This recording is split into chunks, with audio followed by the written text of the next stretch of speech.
बिस्मिल्लाहिर्रहमानिर्रहीम। रब्बि इश्रह ली सदरी व यस्सिर ली अमरी वहलुल उक़दतम मिन लिसानी यफ़क़हू क़ौली। My name is Intizar Ahmed and today I am going to teach you electronic configuration. पहले मैं जैसे कि आप लोगों को मैथमेटिक्स पढ़ाता था, आज मेरा फर्स्ट लेक्चर है केमिस्ट्री का। तो आम तौर पे ज़्यादातर पूछा जाने वाला 9th लेवल की समझ ले लें केमिस्ट्री, या फर्स्ट ईयर सेकंड ईयर की ले लें, तो ज़्यादातर जो बच्चों को प्रॉब्लम आती है वो इलेक्ट्रॉनिक कन्फिग्रेशन में आती है। कोई भी एलिमेंट का एटम दे दिया जाता है, उसका एटॉमिक नंबर साथ बता दिया जाता है, तो आपसे पूछा जाता है कि इसमें इलेक्ट्रॉन की डिस्ट्रीब्यूशन कैसे होगी ऑर्बिटल्स और ऑर्बिट्स के अंदर। यानी कि आपको सिंपल कहा जाता है कि इलेक्ट्रॉनिक कन्फिग्रेशन बनाएं। एटम दे दिया जाता है और उसका एटॉमिक नंबर साथ में मेंशन कर दिया जाता है, तो आपने पुटअप करने होते हैं, इलेक्ट्रॉन्स फिलअप करने होते हैं, उनकी तरतीब, उनके सीक्वेंस को बताना होता है। तो सबसे पहले देख लेते हैं जी इलेक्ट्रॉनिक कन्फिग्रेशन है क्या। The distribution of electrons around the nucleus. The distribution यानी कि तकसीम, अरेंजमेंट ले लें, of electron around the nucleus. Nucleus के गिर्द इलेक्ट्रॉन की सीक्वेंस, ठीक है, किसके अंदर? इन वेरियस शेल्स एंड सब शेल्स। वो कहते हैं कि इलेक्ट्रॉन्स की डिस्ट्रीब्यूशन न्यूक्लियस के गिर्द क्या होते हैं? शेल्स होते हैं। शेल्स मजीद सब शेल्स के अंदर डिस्ट्रीब्यूट हुए होते हैं। यानी कि जैसे ग्रुप होता है, वो एक हर ग्रुप को मजीद उसके पार्ट्स में डिवाइड कर दिया जाता है, उनको सब ग्रुप कहते हैं। इसी तरह शेल्स को मजीद उन्हें डिस्ट्रीब्यूट कर दिया जाता है सब शेल्स के अंदर। तो इलेक्ट्रॉन्स को न्यूक्लियस के गिर्द वेरियस शेल्स और सब सेल्स में अरेंज किया जाता है, तरतीब दिया जाता है, पुटअप किया जाता है according to their increasing energy levels. उनके बढ़ते हुए एनर्जी लेवल्स की बिना पर, या उनके बढ़ते हुए एनर्जी लेवल्स के मुताबिक। यानी कि इलेक्ट्रॉन्स को हम न्यूक्लियस के गिर्द मौजूद, न्यूक्लियस के आसपास मौजूद शेल्स और सब सेल्स में क्या करते हैं? डिस्ट्रीब्यूट करते हैं। अब किस बिना पर करते हैं? क्या बाहर से अंदर की तरफ आते हैं या अंदर से बाहर की तरफ आते हैं? सबसे पहले इस समझने के लिए इसका स्ट्रक्चर मैं आपको दिखा देता हूँ। मसलन ये कोई भी एटम है, ये इसका न्यूक्लियस है, ये उसके गिर्द फर्स्ट शेल है, ये सेकंड शेल है, ये थर्ड शेल है और ये फोर्थ शेल है। ये होगा के शेल, ये होगा एल शेल, ये होगा एम शेल और ये होगा एन शेल। अब ये जो कह रहा है कि according to their increasing energy levels. अब इंक्रीजिंग एनर्जी लेवल्स किस तरफ होंगे? अंदर से बाहर की तरफ या बाहर से अंदर की तरफ? तो जो आप याद रखिएगा, न्यूक्लियस के जितना करीब जो शेल होगा उसकी एनर्जी उतनी ही ज्यादा लो होगी, उतनी लो होगी। जो शेल जितना न्यूक्लियस के करीब होगा उसकी एनर्जी उतनी ही लो, उससे थोड़ा न्यूक्लियस से थोड़ा सा दूर चला गया, एनर्जी थोड़ी सी हाई। जैसे ये एल शेल है, अब के की निस्बत एल शेल की एनर्जी जो है वो ज्यादा है, क्योंकि ये न्यूक्लियस की गिरफ्त से थोड़ा सा बाहर जा रहा है, उसकी अप्रोच से थोड़ा सा बाहर जा रहा है। इसी तरह एल शेल और के शेल दोनों की निस्बत एम शेल की एनर्जी ज्यादा है, क्योंकि ये न्यूक्लियस की गिरफ्त से थोड़ा सा और बाहर चला गया है, तो इसकी एनर्जी थोड़ी सी और बढ़ जाएगी। और इस शेल में, इस एन शेल में इन तीनों की निस्बत एनर्जी जो है वो ज्यादा होगी। यहाँ पे इलेक्ट्रॉन ज्यादा फास्टली मूव कर सकता है। क्यों? क्योंकि यहाँ पे न्यूक्लियस की अप्रोच जो है वो कम हो गई है, इसकी पकड़ जो है वो कम हो गई है, इसलिए यहाँ पे इलेक्ट्रॉन जो है वो ज्यादा फास्टली मूव करेगा बजाय इन तीनों के। ठीक है, यहाँ पे सबसे स्लो मूव करेगा, यहाँ पे थोड़ा सा फास्टली, यहाँ पे उससे ज्यादा फास्टली, और यहाँ पे सबसे ज्यादा फास्टली इलेक्ट्रॉन रिवॉल्व कर सकता है, क्योंकि इसकी एनर्जी सबसे ज्यादा है। ठीक है, तो इलेक्ट्रॉन को फिलअप जब कर किया जाता है सबसे पहले इनमें के शेल में, ठीक है, क्योंकि बढ़ती हुई तरतीब तो यही बन रही है ना। अगर मैं एम से एम से एल और एल से के की तरफ आ जाऊं, ये तो डिक्रीजिंग एनर्जी लेवल बन रहे हैं। ठीक है, हमने इंक्रीजिंग एनर्जी लेवल की तरफ जाना है, यानी कि पहले के को फिल करना है, फिर एल को फिल करना है, फिर एम को, और फिर एन को। हमने इस तरह अंदर से बाहर की तरफ जाना है। ठीक है, पहले किसको फिल करना है, के को, फिर एल को, फिर एम को, और फिर एन को। ये है इनकी इनक्रीजिंग एनर्जी लेवल। अब देखते हैं असल मुद्दे की तरफ आते हैं। तो हमने देखना है कि असल में इलेक्ट्रॉनिक कन्फिग्रेशन बनाई कैसे जाती है किसी भी एटम की। मिसाल के तौर पे वो हमें कह देते हैं, एग्जामिनर हमें कह देता है कि जिंक Zn30, जिसका एटॉमिक नंबर जो है वो 30 है, यानी कि इसमें 30 इलेक्ट्रॉन है, इसकी आपने इलेक्ट्रॉनिक कन्फिग्रेशन लिखनी है।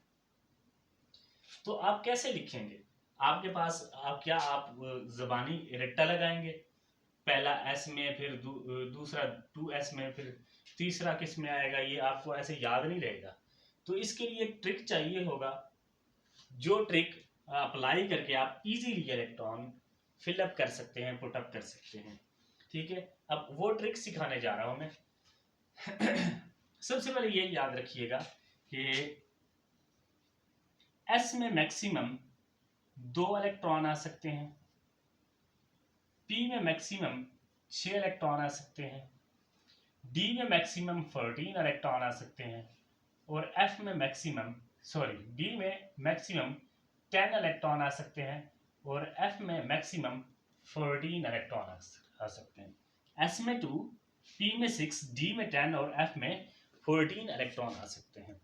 अब तरतीब देखिएगा, सबसे पहले एस आता है पहले नंबर पे, दूसरे नंबर पे कौन आता है, पी, तीसरे नंबर पे कौन आता है, डी, और चौथे पे आता है एफ। इस तरह आगे जी, एच, आई वगैरह चलते जाते हैं। जितना दूर जाएंगे उतना ही ज्यादा सब शेल्स यानी कि ऑर्बिटल्स की तादाद जो है वो उसी हिसाब से बढ़ती जाएगी। तो हम इन्हीं 4 को डिस्कस करते हैं, एस, पी, डी और एफ।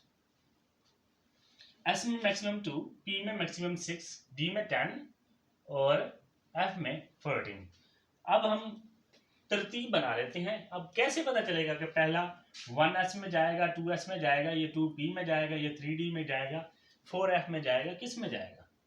तो पहला ट्रिक जो है वो मैं बता रहा हूं कि अगर आप ये फिक्रा याद कर लें, ये किस्म की नज्म या पोइम याद कर लें, स्कूल स्कूल स्कूल स्कूल। दूसरा फिक्रा है इसकी नज्म का, public school public school, school school public school public school. फिर कर लें district public school district public school. फिर federal district public school federal district public school. ठीक है, पहला क्या है, स्कूल स्कूल, फिर public school public school, district public school district public school, federal district public school federal district public school. ये तो आपने लिख लिया। अब आप ये देखें कि एस को कौन सा नंबर दिया है हमने, पहले नंबर पे एस, दूसरे नंबर पे पी, तीसरे नंबर पे डी और चौथे नंबर पे एफ आ रहा है। तो पहले नंबर पे क्योंकि एस आ रहा है तो मैं एस की नंबरिंग जहां में भी एस होगा रोज की फॉर्म में मैं चलूंगा, रोज की तरतीब में, कतारों की शक्ल में, और जहां जहां पे एस आएगा उसको मैं नंबर देते जाऊंगा। पहला एस, दूसरा एस। अब इस रो में देखें, तीसरा एस और ये चौथा एस आ गया। इस रो में देखें, ये 5वां एस, ये 6ठा एस, ये 7वां एस और ये 8वां एस। ठीक है, अब चलते हैं पी की तरफ।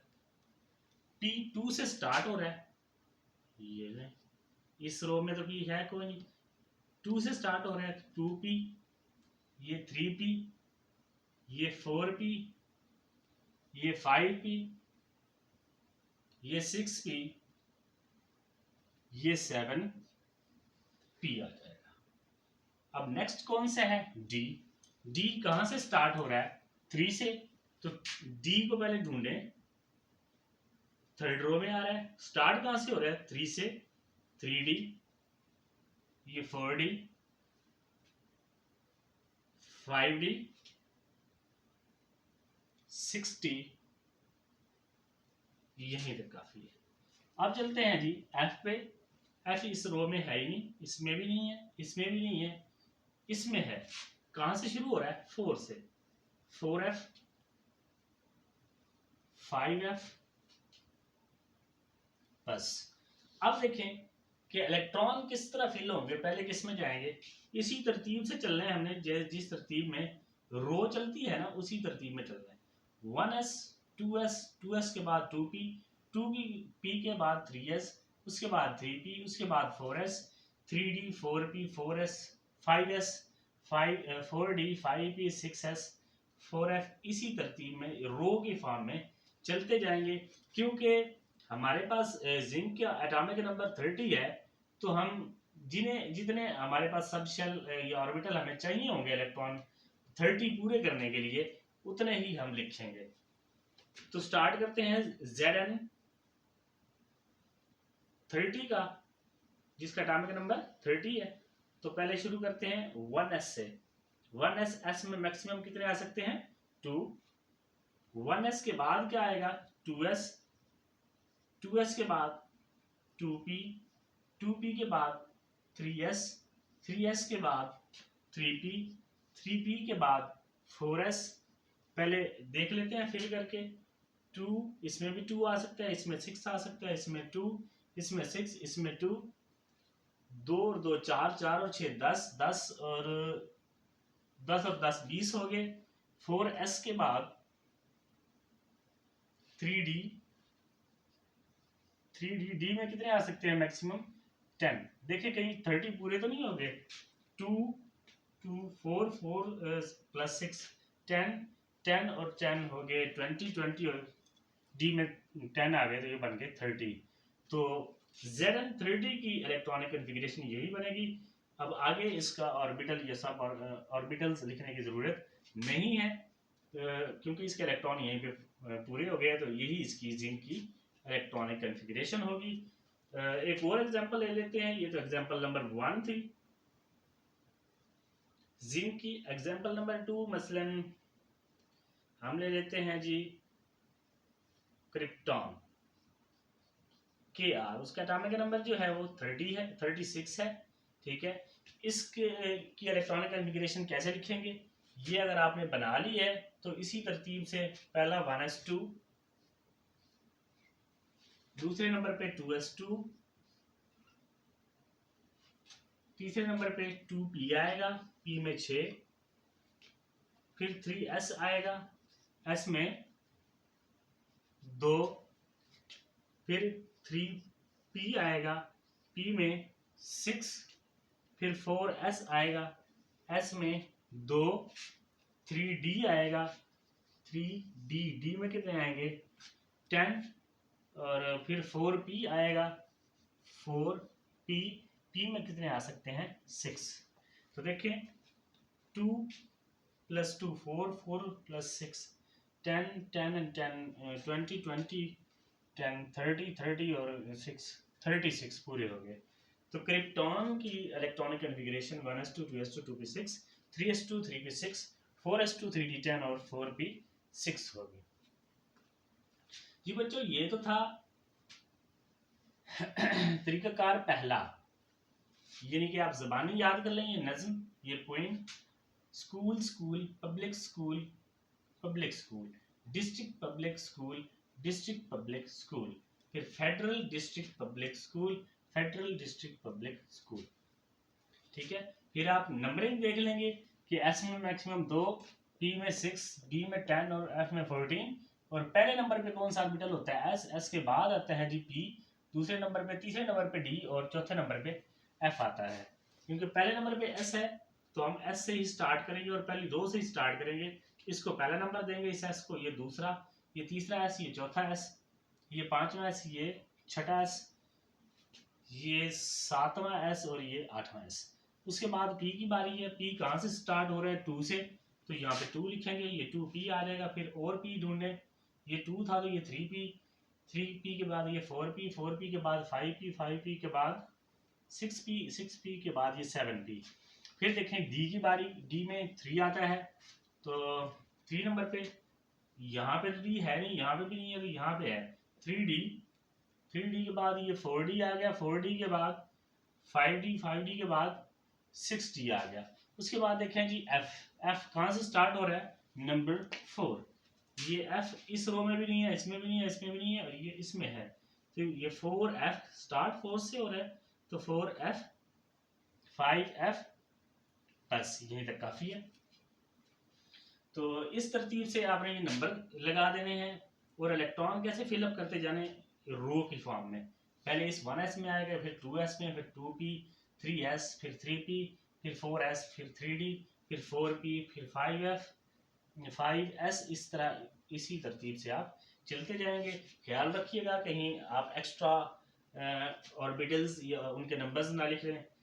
जितने हमें ज़रूरत होगी इलेक्ट्रॉन फिल करने के लिए साथ साथ गिनते रहेंगे और इसे फिल करके जितने तक ये इलेक्ट्रॉन फिलअप होते जाएंगे हम लिखते जाएंगे। जब इलेक्ट्रॉन पूरे हो जाएंगे तो हम वहीं पे छोड़ देंगे। ये तो था पहला तरीका। अब चलते हैं जी दूसरे तरीके की तरफ।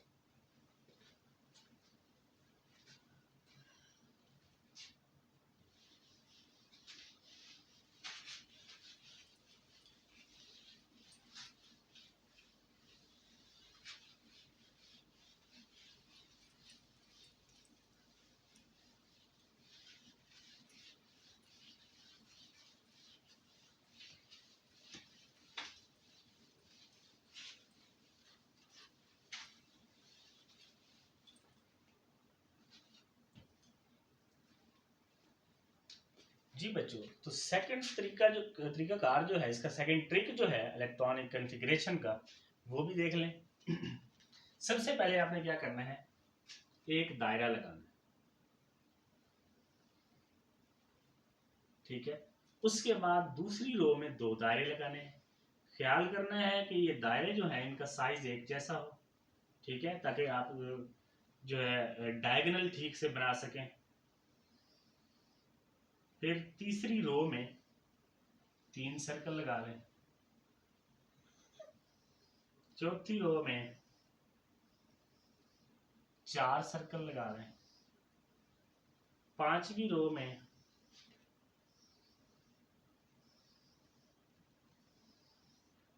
5 सर्कल लगा लें, फिर छठी रो में 6 सर्कल, सातवीं में 7 सर्कल। देख लीजिएगा आपको उसने एलिमेंट कौन सा दिया, उसका एटॉमिक नंबर कितना है, ठीक है। उसी हिसाब से ज्यादा आगे जाने की जरूरत नहीं है, हम यहीं तक लिख लेते हैं। देखें हम कॉलम्स बना देते हैं, पहला कॉलम, दूसरा कॉलम, तीसरा कॉलम, चौथा और पांचवा। तो ये कॉलम दरअसल है क्या, ये कॉलम हम S, P, D और F ऑर्बिटल्स जो है हमारे पास हैं उनके कॉलम्स बना लेते हैं। मिसाल के तौर पे ये है S ऑर्बिटल का कॉलम, ये सारे S S S S वाले होंगे, ठीक है, ये S वाले हैं सारे। ये कॉलम किसका है? S वाला। और ये कॉलम होगा P वाला, इसमें जहां जहां पे ये है ऑर्बिटल हमारे पास, वहां पे हम P लिख देते हैं। मिसाल के तौर पे ये है हमारे पास S P D D, D को कॉलम, ये D D और D।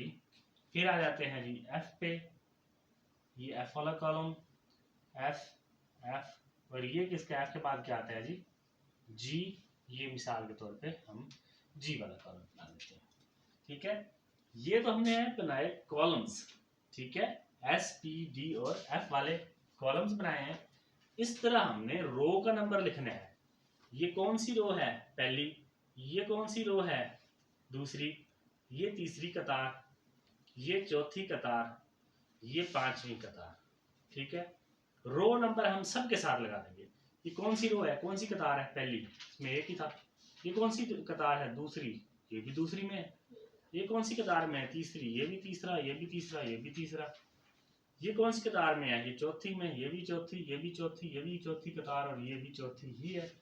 ये कौन सी कतार है, ये पांचवी, ये पांच पांच पांच और पांच लगाते जाएंगे। क्या किया मैंने, पहले एक सर्कल लगाया, दूसरी रो में 2, तीसरी में 3, चौथी में 4, पांचवी में 5 सर्कल लगा लिए। उसके बाद सिंपल मैंने कॉलम जो है उसको एस का नाम दे लिया, दूसरे को पी का नाम दे लिया, तीसरे को डी का नाम और चौथे को एफ का नाम। अगर और लगाते हैं तो एफ के बाद जी, अल्फाबेटिकल ऑर्डर में चलते जाएं तो ये जी ऑर्बिटल का नाम दे दिया। ठीक है, फिर मैंने सिंपल इसकी रो के हिसाब से, ये पहली रो थी, ये दूसरी, ये तीसरी, ये चौथी, ये पांचवी, तो मैंने उसकी रो के हिसाब से रो नंबर लगा दिया। यहाँ पे 1 रो नंबर है और एस ऑर्बिटल वाला कॉलम है। ये रो नंबर 2 2 मैंने लगा दिया, ये एस वाला ग्रुप है और ये पी वाला। ये रो नंबर मैंने 3 3 3 लगा दी, कतार तीसरी है। ये फिर डिफरेंट कॉलम इनके अलग अलग हैं, एस पी और डी वाले। ठीक है, फिर मैंने ये 4 4 4 सिंपल लगा दिए चौथी रो, फिर 5 5 5 पांचवी रो का नंबर मैंने लगा दिया। ठीक है, अब आपने इलेक्ट्रॉन के हिसाब से फिलअप करने हैं। आपने जैसे ये बारिश की बूंदें गिरती है ना, तिरछी, ठीक है, इस तरह करके एक डायगोनल की फॉर्म में आप इसमें से एरो पास करते जाएं। ठीक है, ये इसमें से सिंगल एक में से पास होगा, ये इसमें से पास होगा एक में से ही। इसके रास्ते में दो सब शेल्स आ रहे हैं, ये ऑर्बिटल्स आ रहे हैं। इसके रास्ते में भी 2 सर्कल आ रहे हैं। इस डायगोनल के रास्ते में 3 आ रहे हैं। इसी तरह इसके रास्ते में 2 आ रहे हैं। अगर एक और रो बनाई होती तो वो इधर भी एक और सर्कल में से भी पास हो रही होती। तो इस तरतीब से आपने चलता आना है। सही है। तो उसी की जो हमने जिंक की एग्जांपल ली थी, उसी को मैं यहाँ पे दोबारा उसी की वजाहत करूंगा। Zn विद एटॉमिक नंबर 36 हमने लिया था, तो इसकी इलेक्ट्रॉनिक कॉन्फ़िगरेशन हमने लिखनी है। देखें जी कैसे कैसे एरो पास करवाए हैं हमने। पहले 1s में से, तो ये 1s, उसके बाद कहाँ पे आ जाए, 2s में आ जाए। उसके बाद 2s के बाद क्या आ रहा है जी, 2p, तो ये 2p में आ रहा है। 2p के बाद 3s रास्ते में आ रहा है जी, 3s पे आ जाए। 3s के बाद 3p, 3s के बाद ये 3p आ जाएगा।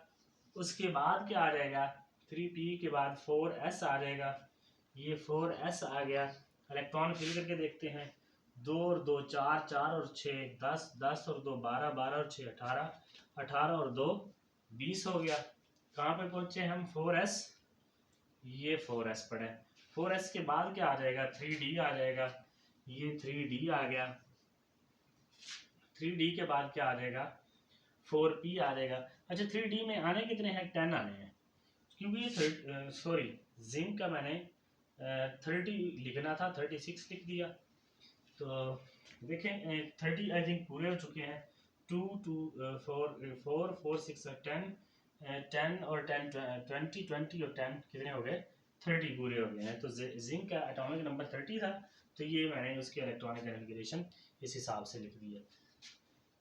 इसी तरह अगर मैं क्रिप्टॉन की लिखना चाहूँ तो क्या होगा, K R atomic number I think 36 है इसका। तो इसमें इलेक्ट्रॉन कैसे फिलअप होंगे, पहले 1s, इसमें से एरो जो पास हो रहा है, तो ये है कौन सा जी, 1s है, इसमें 2 ही आ सकते हैं। उसके बाद देखें कौन सा, ये एरो रिवर्स होगा, ये फिर इस तरफ आएगा और इसमें से पास होता हुआ ये 2s आएगा। 2s2 के बाद आ जाए जी इस तरफ 2p की तरफ। ये 2p जो है इसके रास्ते में आ गया है। 2p में आते कितने हैं, 6। 2p के बाद कौन आ रहा है जी, 3s आ रहा है, ये 3s आ जाएगा। 3s में कितने आते हैं जी, s में 2 आते हैं। 3s के बाद कौन है, 3p है, ये 3b आ जाएगा। p में कितने आते हैं, 6 आते हैं। 3p के बाद कौन है, 4s। 4s में आ जाएंगे, s में 2 आते हैं। 4s के बाद आ रहे हैं 3d पे, ये 3d, d में आते हैं 10। 3d के बाद आ रहे हैं 4p पे, ये 4p आ जाएगा। देख लें कितने हो गए, 2 और 2 4, 4 और 2 6, 6 और 8, सॉरी 2 और 2 4, 4 और 6 10, 10 और 8 18, 18, 18 और 2 20, 20 और 30, 30 और 6 36। तो ये इलेक्ट्रॉन इसके जो है यहाँ पे पूरे हो गए हैं। दो ये हमने सारे लिख दिए हैं इसके सब ऑर्बिटल्स। ये क्रिप्टॉन यानी कि विद एटॉमिक नंबर 36, इसकी इलेक्ट्रॉनिक कॉन्फ़िगरेशन भी हमने लिख ली है। तो इसी तरतीब से आप कोई भी एटम आपको दे दिया जाए, उसका इलेक्ट्रॉनिक नंबर दे दिया जाए, या आपको ज़बानी आता हो, तो फिर आप उसके इलेक्ट्रॉनिक कॉन्फ़िगरेशन इन्हीं 2 तरीक़ों से इजीली फाइंड कर सकते हैं। उम्मीद है आप लोगों को अच्छे से समझ आई होगी। कमेंट्स में ज़रूर बताइएगा। मज़ीद इस लेक्चर को बेहतर बनाने के लिए आपको क्या क्या मसाइल हैं वो ज़रूर कमेंट में बताइएगा। मैं उसी हिसाब से, आपके हिसाब से जो है वो एक्सप्लेन करने की कोशिश करूँगा। हमारी वीडियोस को लाइक कीजिएगा, चैनल को सब्सक्राइब कर दें अगर आप अभी तक आपने सब्सक्राइब नहीं किया तो। Thank you so much.